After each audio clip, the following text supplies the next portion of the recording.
No worries. What's going on, guys? It is Will here, back again, once again, for another episode of the Gridiron Talk podcast, episode 11, our special award prediction show. So obviously the conference championships were last week, the AFC and NFC title game. No surprise that Tom Brady's in the Super Bowl. I mean, he's just insane. Me and Joey will be covering that next week when we do our special season finale, our Super Bowl episode. So we're not going to talk about them today, but don't worry. We will talk about the Super Bowl, the NFC title game, and the AFC title game next week. I'm with Joey, just like last week. And unfortunately, Nick, I don't think he'll be joining us for the rest of the season. He's very busy. So I just want you guys to just have a big shout out to Nick for helping me with the podcast for the first couple of weeks and throughout the season, as he's been, helping me a lot. Obviously, like I said, I'm with Joey. Joey, how have you been, my man?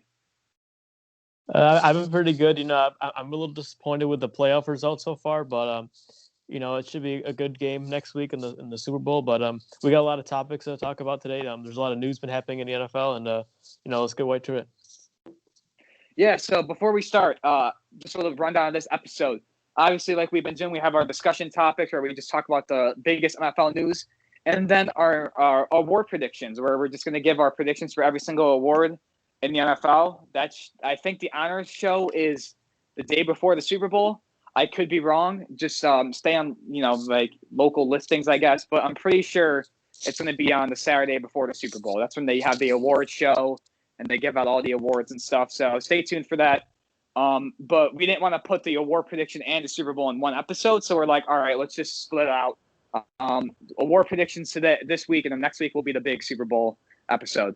So every award will be covered, but the NFL Walter Payton Man of the Year award, because realistically, anybody could win that. There's no competition. All the teams pick a guy that's done great for their community. So I feel like it'd be wrong for us to specifically pick one.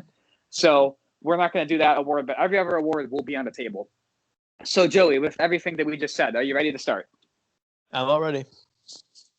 All right. So the topic of discussion that's just got revealed, I think today or late last night, is David Culley, former Ravens assistant head coach and passing game coordinator, is the new head coach for the Houston Texans.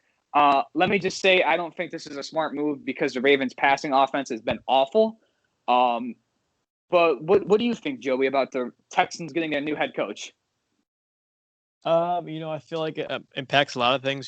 Houston's been going through some rough times in their sports world, and I feel like this will impact Deshaun Watson's decision, which we're going to talk about in a little bit. But like you said, they don't have a good passing defense, or passing offense. Lamar Jackson usually scrambling, and I'm not saying he's a bad passer, but it's not really what they do, and I'm not sure he's going to fit well in Houston. I agree. I agree.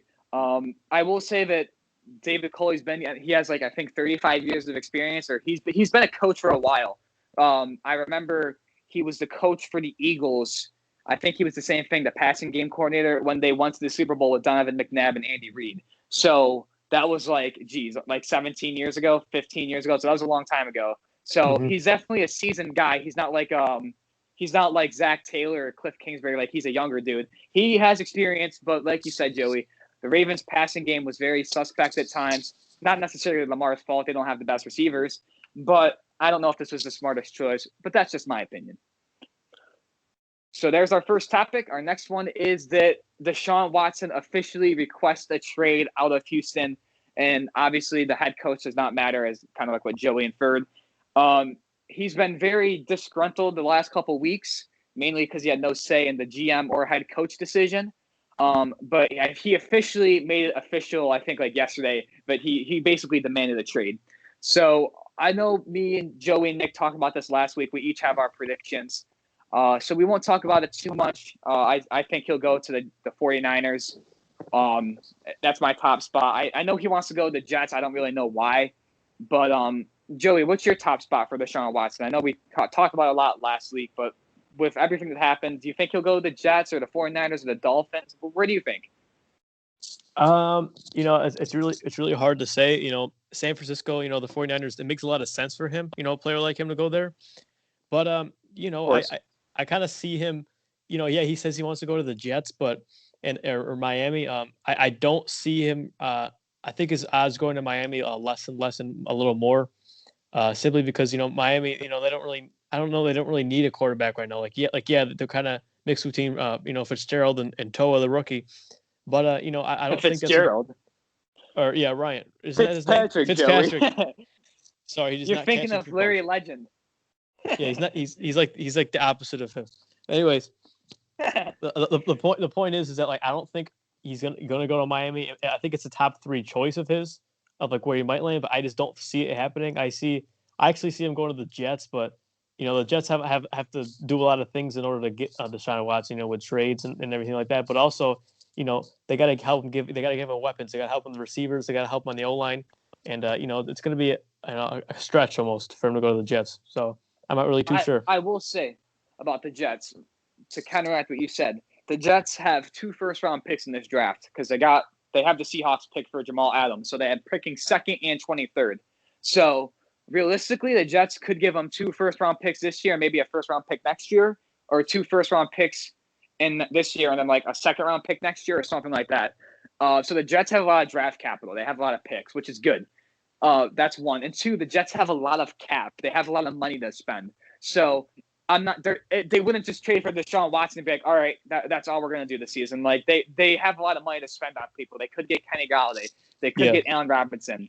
On defense, they could get Richard Sherman. They could get Bud Dupree from the Steelers. So they have a bunch of money and they have a lot of options.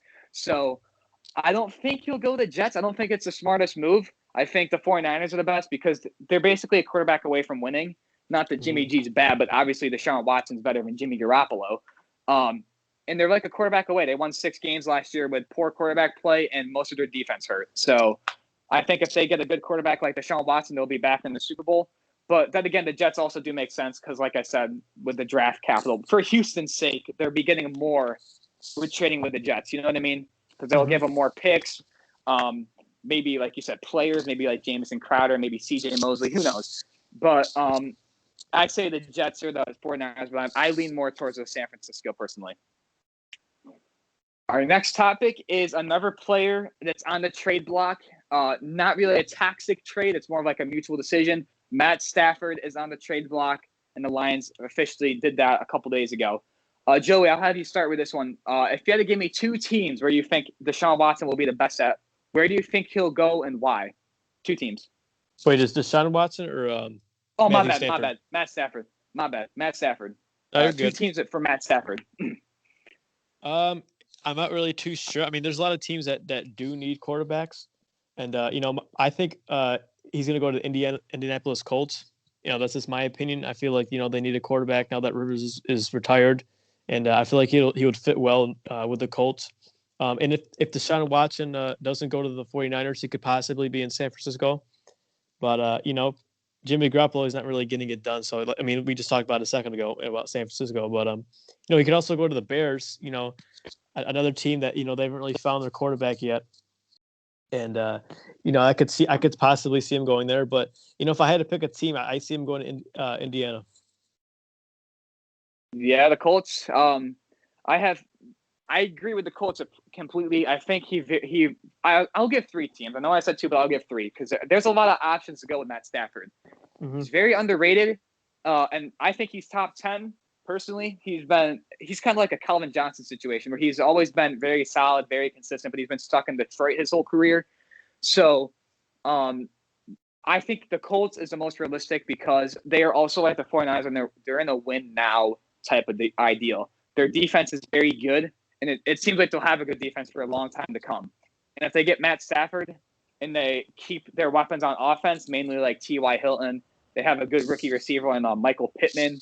They got 2 good tight ends with Doyle and Trey Burton. And Jonathan Taylor, too, with a great offensive line. So I think the Colts would be a great fit for him.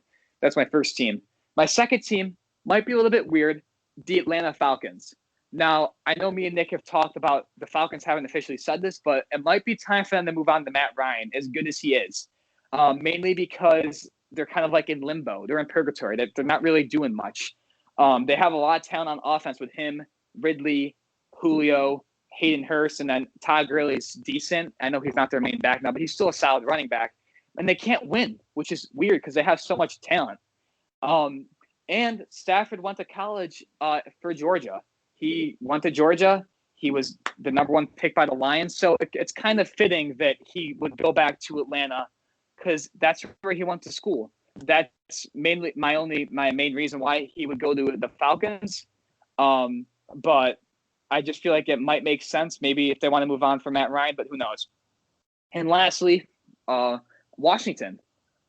Mainly the same reason with the Colts. If they got a good quarterback, I could see them win the division again next year because we already established before that their defense is very good, particularly their front four, their front seven, very good. And if they get Matthew Stafford, that'd be a killer combo with him and Terry McLaurin. So I say Washington, Atlanta, and Indianapolis. Anything else to add, Joey, about Matthew Stafford? No, I think we covered it all.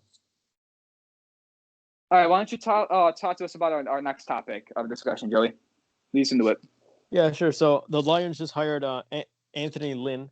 He's a former head coach for the Los Angeles Chargers, and they hired him as an offensive coordinator.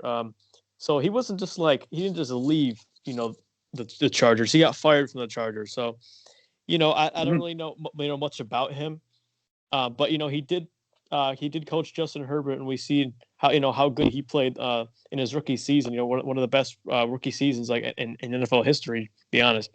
But I think he does have potential in Detroit, but I'm not really sure. I think I see him as an offensive coordinator, but I don't see him as a head coach, which I think he's at the right spot in Detroit. But yeah, you got any thoughts on it? I agree with you 100%, man. I think he's a great offensive mind. And let me just say before I continue that just because a coach is a bad head coach does not mean they are a bad coordinator. Exactly, you know what I mean?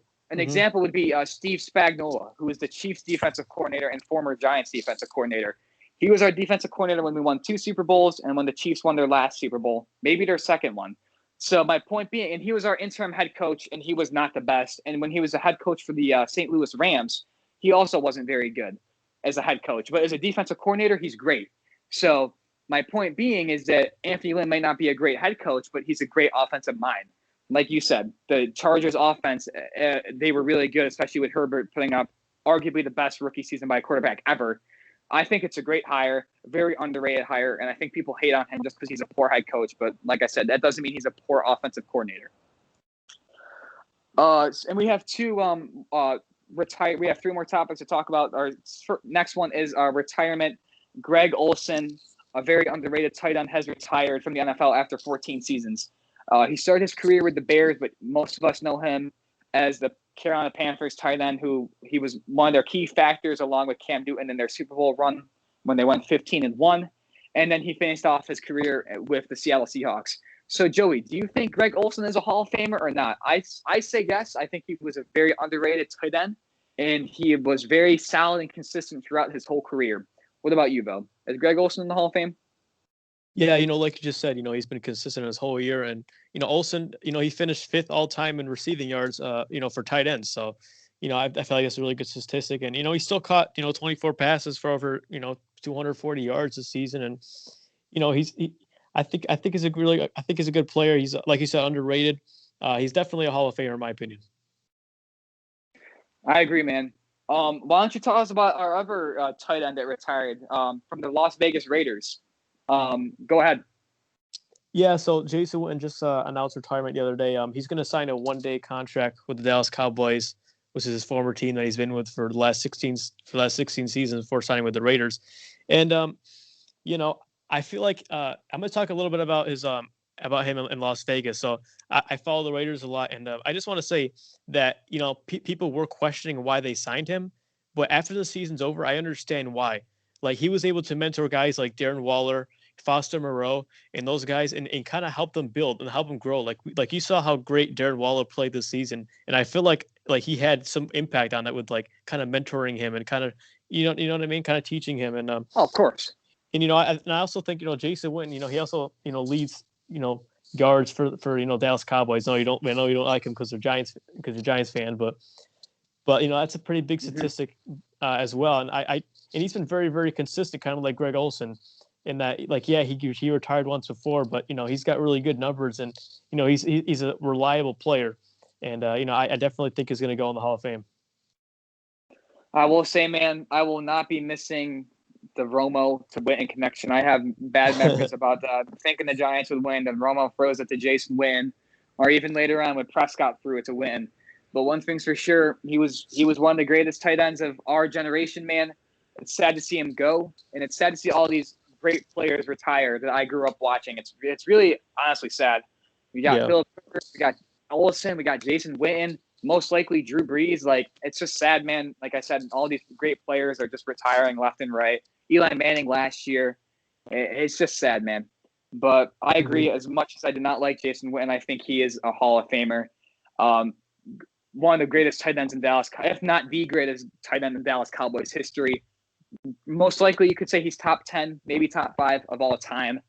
But enjoy retirement, Jason. You're going to treat every single day like it's a Saturday. Sit back, relax by the beach, have some margaritas, and It's gonna enjoy. be it's gonna be interesting because he possibly could be interested in a coaching job. So I wonder like if Coaching he's or uh, or commentating, because I'm pretty sure when he retired the first time, he was on the Monday Night Football crew as like a commentator. So he yeah could go back to that too. Um, but who knows? yeah In I our think he's last gonna end topic up of coaching. discussion, But you think it'll be a coach? yeah, sorry, I didn't mean to interrupt you. Oh, you're good. No, yeah. Before we get into our last topic, yeah, I could see him being like a tight ends coach or something, maybe for the Cowboys or maybe for the Raiders. Who knows? But yeah, I could see that happening, especially if you, like you said, if you had a big impact on the Foster Moreau and Darren Waller. I could definitely possibly see that happening. But yeah, our Hmm. last topic of discussion, which is a big one, and the only thing we'll talk about for the Super Bowl is Eric Fisher, Pro Bowl left tackle and starting left tackle for the Kansas City Chiefs, is out for the Super Bowl 55 with a torn Achilles. This is a big hit for the Kansas City Chiefs. Eric Fisher has been a pretty solid, not like David Bakhtiari for the Packers, like all pro level, but he's been a pretty solid left tackle his whole career. He was drafted first overall in I believe 2013. So it's a big blow for the Chiefs. What do you think about this injury to the Chiefs? You think this will sway it, maybe favor the Buccaneers more, or do you think that the Chiefs will be just fine without Eric Fisher? So I feel like he's part of the offensive line, and part of football. I think one of the most important things has to be like that's at least top three is a good offensive line. You know what I mean? If and especially Tampa Bay has a really good defense. So if you can't protect your quarterback, you're going to have some problems. Mahomes, he already had a pretty scary hit a couple weeks ago. People didn't think he was going to play last week, and you kind of don't want to see that again. You want to protect your $500 million man, and I feel like they got to be worried about that. You know what I mean? Of course, of course. All right, man. Let's get into our award predictions. I can't talk today. So our first award prediction, Joey, I'll have you go give us your pick for this and why. The NFL Coach of the Year. Who do you think is the Coach of the Year? So I have Kevin Stefanski of I probably said that name wrong of the Cleveland Browns, and the reason why I say him is because if you look at the Browns, just they made the playoffs. They beat the Steelers. They had a really good season compared to the last like 25 years of Cleveland football. You know what I mean? And I feel like he really did turn around the Cleveland Browns, and he helped them get to the playoffs, and I give him a lot of credit for that, and even Andy Reid said that he deserves the trophy. So I give props to him, and I'm sure Cleveland Browns fans agree with me that he's been a really great coach.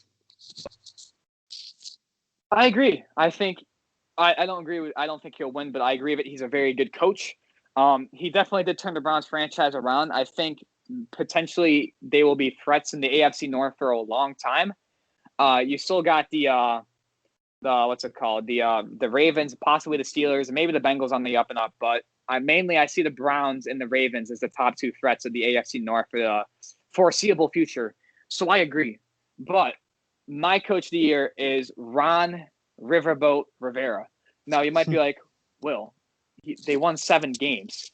He coaches a team that doesn't have a name, and we all know how I think about their football team name. But let me just say, Ron Rivera is a very great coach, and I think he's very underrated when it comes to this.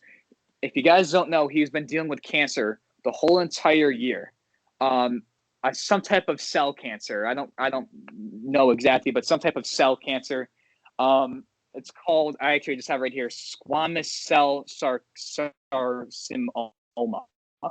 I probably said that wrong, but it's, like I said, a cell. So, and he was coaching the team the whole time during this cancer treatment, which is unbelievable. Going through chemotherapy and, all that cancer treatment, he still was coaching the team. I think he only missed one practice all year due to this treatment, which is insane, man, And not also is that he led them to the playoffs with nothing on offense, basically. And he's the only coach in NFL history to lead two teams with a losing record in the playoffs, because he did it with the Panthers before, and now he did it with Washington. So I know record-wise, you might say, like, oh, they had a losing record and stuff, but, I mean, he led this team. We all saw how bad they were, especially in the beginning of the year with Dwayne Haskins. And last year, too. I mean, they were the second worst team in the league last year, and he led them to their first division title since, 2012 with RG3. He led them to their first division title, and he was coaching them with cancer the whole year. So that's my pick, Riverboat Ron Rivera, for Washington. Anything to add about Ron Rivera, Joey? No, I think he's definitely up there with Kevin. I think it's going to be either. I think it's definitely probably going to be him. Like you just said, he had a great story this year. He pushed through. He worked very hard, and even came on top at the NFC East. So I give a lot of props to him. I agree. Next award is the Comeback Player of the Year. There's it really should not be any surprise, guys. Alex Smith, that's my pick, quarterback for Washington. Let me just say, I was watching the game with when that happened, when he broke his leg, and that was probably the most gruesome injury I've ever seen. And I thought he was over. Like, I didn't think he would be able to walk again. And Washington was pretty good when he was their quarterback originally. They were 6-3. They were definitely going to win the division. Then after he got hurt, everything just went bad for him. Now, I know his stats don't really say otherwise. His touchdown to interception ratio was 6-8, only threw for about 1,600 yards, and only completed 67% of his passes. But his record when he was a quarterback for Washington was 6-1, or 5-1. My bad, 5-1. So it proves to you that he was helping them win games. And not only that, but like I said, he wasn't supposed to not only walk again, but ever play football again. Like, he almost got his leg amputated, and he still came back and led his team to a division title.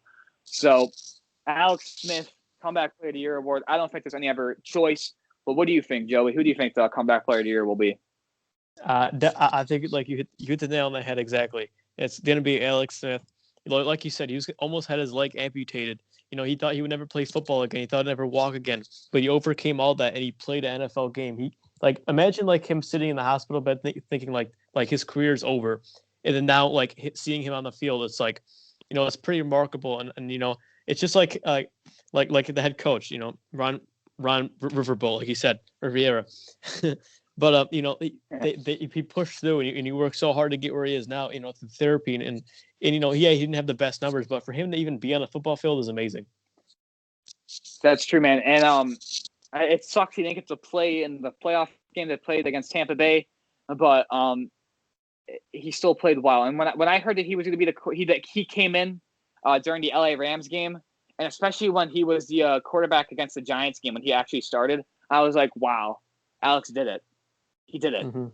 And when he was their quarterback, like I said, he lost his first two starts, or no, he went 5-1. Oh wait, I remember. My bad.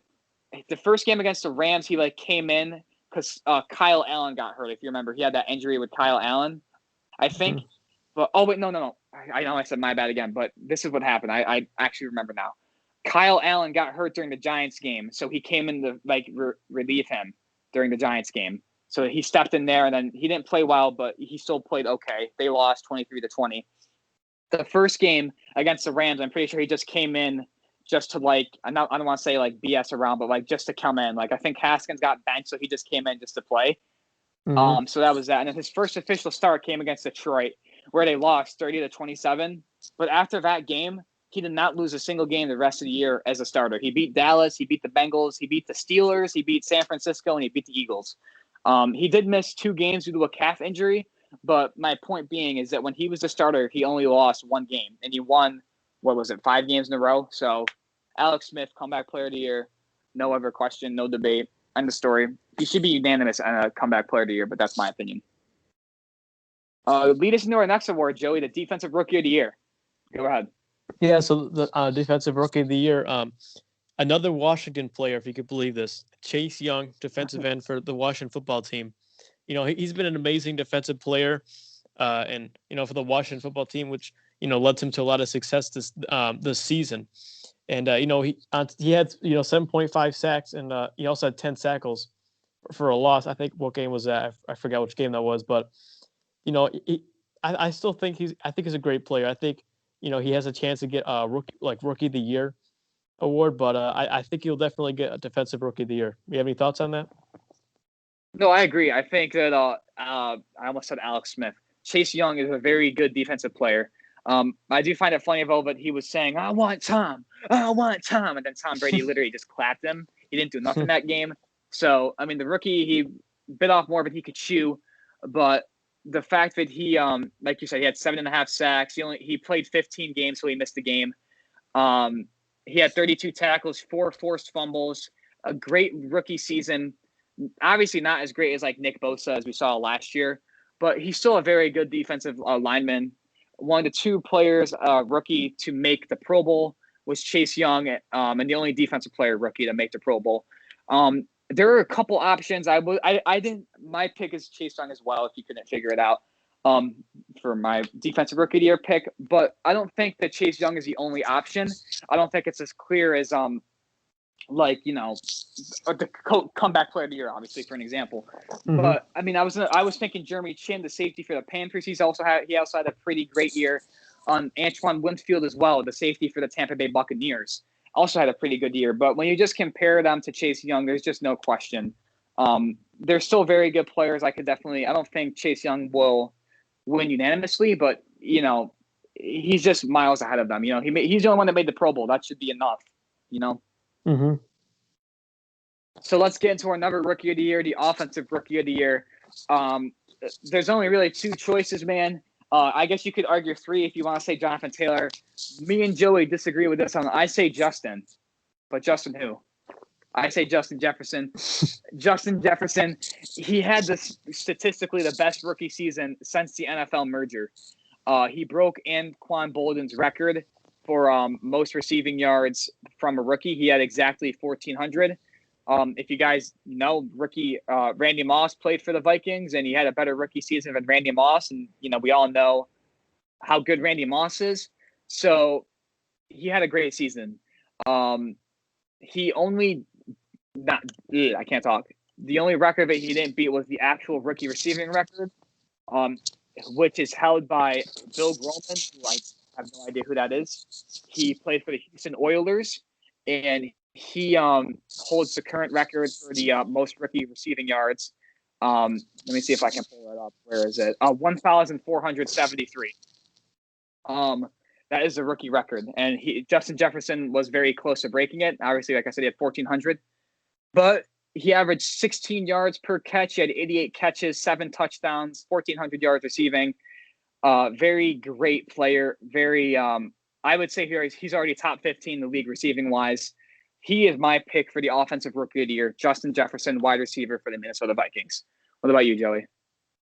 So I have Justin Herbert, the other Justin, by the way.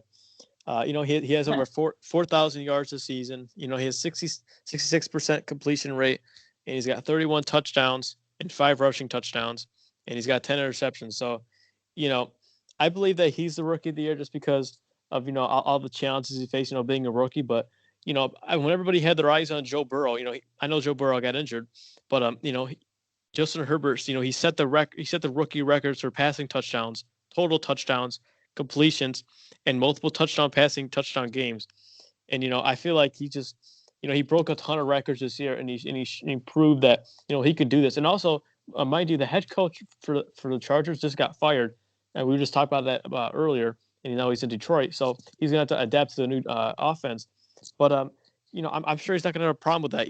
He's a great quarterback. He's got a lot of talent, and that's why I think he's rookie of the year. The Chargers really find found themselves a gem, man. He sure is something. I really wanted the Giants to draft him. We have Daniel Jones instead, who I hope will pan out. But that's why I'm so upset about Justin Herbert being so good. So quick story time was that the Giants, when we picked Daniel Jones in 2018 or 19, whatever, 19 last year, we were going to pick Justin Herbert. And Gettleman, our GM, really liked Justin Herbert. But Herbert declared for the draft. So we didn't get him. And we picked Daniel Jones instead. And now, obviously, I think Daniel Jones is okay. He's pretty good. But I'd rather have Justin Jefferson as we see what he's doing. And it's just making me sad. It's like, you could have been a Giant, man. But he's a great – you really can't go wrong with either of them, man, in my opinion. If you say Justin Jefferson, I agree with you. If you say Justin Herbert, I see your point as well. It's really between these two, like I said. Both of these guys broke records, as we both said. So this is going to be, in my opinion, the most fun, I guess, award to decide. It's the closest race is this one. Mm-hmm. One, in my opinion, that shouldn't be a question is the defensive player of the year. Aaron Donald for the LA Rams, defensive tackle. He's the best defensive player in the NFL. If you're a Steelers fan, you say TJ Watt, I'm sorry, you're wrong. They might not give it to him because of voter fatigue because he usually wins it. But if he does win the defensive player of the year, he'll join Lawrence Taylor and J.J. Watt as the only 3-time defensive player of the year trophy winners. He won it in 2017 and 2018. Last year, he didn't win it because Stephon Gilmore won it. But let me just give you a quick rundown on the stats. He had 13 and a half sacks, 27 tackles, solo tackles, and 4 forced fumbles. Now you might be thinking, wow, well, only 13 and a half sacks? That's not really good. Plus, TJ Watt, he had more than him. TJ Watt had 15. So why should we give it to Aaron Donald? Well, let me just say that Aaron Donald gets double and triple teamed every single game. Mm-hmm. Like, I'm not kidding. Like, look at if you don't believe me, look at like footage of the Rams. He literally gets triple teamed, double teamed, hell, maybe quadruple teamed sometimes. Who knows? But he gets triple teamed and double teamed, and he still puts up these great numbers. That I don't want to stress to you guys how much the viewers and you, Joey, how insane that is. That he's basically a sack and a half behind TJ Watt, and he gets double and triple teamed every single defensive play, and he still puts up these great numbers. Like, that's insane. So my defensive player of the year is Aaron Donald. What about you, Joey? My defensive player of the year is also Aaron Donald. This is his sixth consecutive All-Pro appearance. But, like you just said, he gets double teamed every game, and he has great numbers. You know what I mean? Like, coaches are telling the team that, like, hey, prepare for Aaron Donald. Put 2 guys on him, and he's almost like the Derrick Henry of like defense. The way of defense. Yep. The way he tosses people around and like makes them look like kids. I remember we made that comparison, but like he's just an animal and he's a beast. And like if you put one guy on him, he's just gonna get right past him and he's just gonna hit your quarterback. Yeah, I agree. And let me just say, I know I'm young. I'm only 18, but let me just say, in my lifetime, through Michael Strahan as a Giants fan, Michael Strahan, J.J. Watt in his prime, Geno Atkins, you name a defensive lineman, I don't know a single one that's better than Aaron Donald in the last my whole life. I just can't think. I mean, I could be wrong. Maybe when I was really, really little, maybe like Richard Seymour for the Patriots, but there's a reason why he made the all-decade team for the 2010s. He's insane. Defensive player of the year, Aaron Donald. That's my opinion, though. All right, Joe, we have 2 more awards to go into. Why don't you lead us into the Offensive Player of the Year award?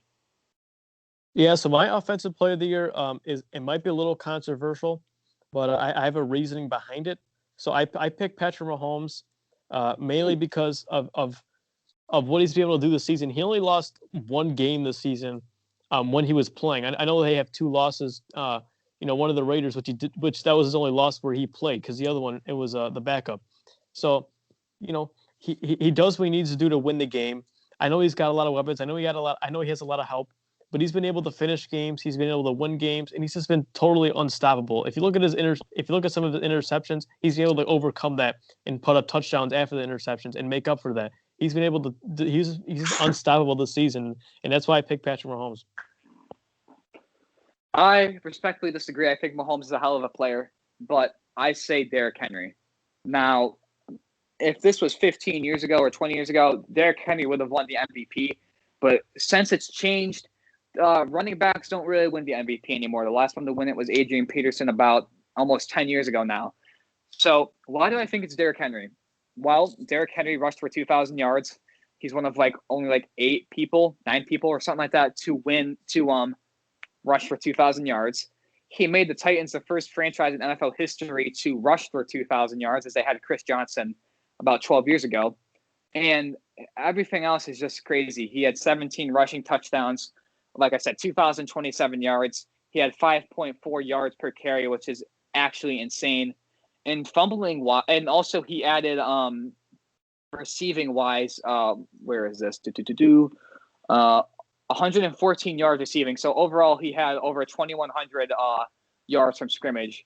Not as much receiving yards. He's not really receiving back, but he still had 114. That's not bad for a running back of his style.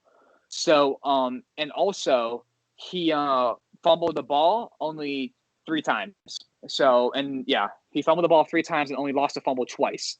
So, and if you just look up his numbers, 250 yards against the Houston Texans, 212 yards against the Texans the first time, 116 yards, 119 yards. The lowest yardage total, not in the playoffs, was 57 yards against the Bills. Every single game, he rushed for at least 57 yards, which is crazy. And then the Ravens kind of shut him down, but besides that, he played great all year. My pick for Offensive Player of the Year is Derrick Henry. Mm-hmm.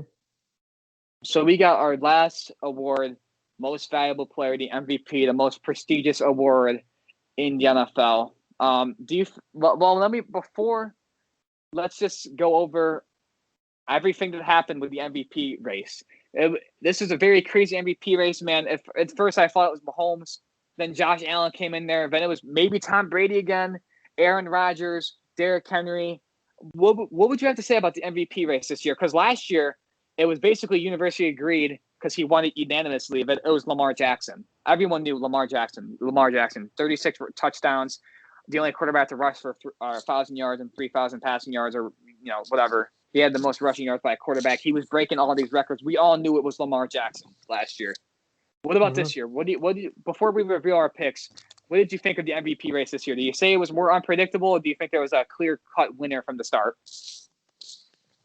I feel like as more games were played, it got a little more. It kind of narrowed down, who was going to be MVP, because it was getting really tough. Josh Allen was playing really good. Derrick Henry, Josh Allen. Not Josh Allen, Patrick Mahomes. You have a lot of great players that could have gotten MVP or can get MVP, but I feel like statistically, there's one player that we're going to talk about in a second who deserves it, and I don't know. You want to start off? I'll start off, man. AR12, A-Rod, Aaron Rodgers is my pick for the MVP. He threw for about 4,300 passing yards. He had 8 yards per attempt, 71% completion percentage, 48 touchdowns, 5 interceptions, and he also added. Where's the rushing yards? Where is it? 3 rushing touchdowns. So he had 51 total touchdowns. And man, he came out with a vengeance. He had a fire in his belly. He really wanted to prove the haters and maybe the Packers organization for drafting Jordan Love that he can still ball out, and he did. Besides Devontae Adams, no weapons on offense. Besides the Tampa Bay game, in the week 5 or 6, where he threw 2 interceptions, he basically didn't throw any interceptions. He had one game, one against the Niners, one against the Jaguars, and one against the Titans, but that's it. He was very accurate all year. He played great. Like I said, he had a vengeance into his game, and this coming into the year. So I think Aaron Rodgers wins his 3rd MVP of his career. Aaron Rodgers. What about you, Joey? Yeah, you did nail right in the head. I think it's gonna be Aaron Rodgers. Like he had a 48 to 5, 51 to 5 if you count the rushing touchdowns. Touchdown to interception ratio, and I feel like that right there is amazing. That is near perfect. And he's been, and like you said, he doesn't have much weapons around him, and he's been able to dealt the cards he's been given, and he's been make the best out of a situation, and he's playing very good football. But And it's going to be very interesting to see his future, if he's going to stay in Green Bay or if he's going to leave. But he's going to be definitely going to be the MVP. I agree, man. There's not much to say about it. MVP Aaron Rodgers, and if he does win the MVP, it will continue the trend of MVP winners not winning the Super Bowl, but has gone all the way back to Super Bowl 34, I think. Whenever the St. Louis Rams won the Super Bowl, was the last time the Super Bowl 34. Yes, I was right. That was just a lucky guess. I swear to God, I did not look that up. I was like Super Bowl 34, and I got it right.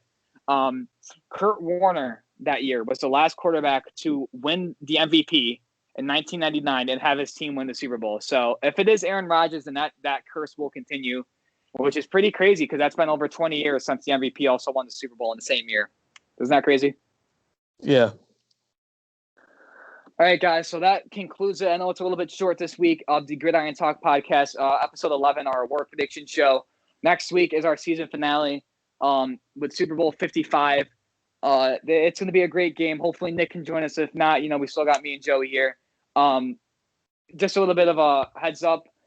I'm going to take a 2-week break after the Super Bowl game. Just a little break. The podcast won't be canceled or anything. I just need a little break to plan out our plan of attack for the off season, because I want to make sure I'm giving you guys the best content I can possible. I don't want to give you guys crap and say, all right, this is it, So I want to make sure everything's good. I want everything to be perfect. And so, yeah, I just want to give you guys a little bit of a heads up on that. But like I said, next week is our Super Bowl 55 show. We're going to give a rundown of the Super Bowl, who we think is going to win, just like basically what we did last week with the conference games, their keys to win.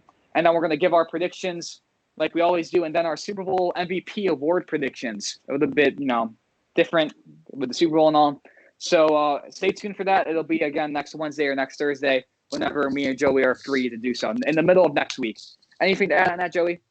Yeah, make sure you like and subscribe for this video. And if you have any suggestions of what you would like to see in the off season, let Will know. I'm sure he would love to hear what you guys want to say and what you guys want to see. So, thanks for watching.